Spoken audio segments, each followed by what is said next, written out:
વડોદરાની વાત કરવામાં આવે તો જિલ્લાના સાવલી યુવા મોરચા પ્રમુખ પ્રફુલ્લસિંહ સોલંકીના આપઘાત મામલે હવે નવો વળાંક સામે આવ્યો છે। મૃતકના પિતાએ સાવલી પોલીસ મથકે લેખિત અરજી આપી પોલીસ અધિકારીઓ સામે ગંભીર આક્ષેપો કર્યા છે। અરજી બાદ સમગ્ર મામલો વધુ ચર્ચામાં આવ્યો છે અને પોલીસ તંત્ર પણ હરકતમાં આવ્યું છે।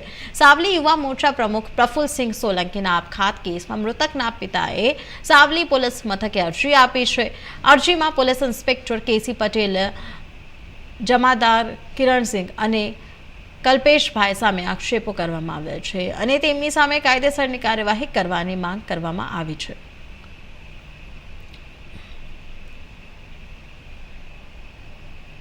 आज रोज बनेल बनाव बाबते मेहरबान DISP साहेब श्री पटेल साहेब रूबरू आवता तेओए तपास करी गुनो दाखल करवानी हૈયાધારણા આપેલ હોય આપેલ છે।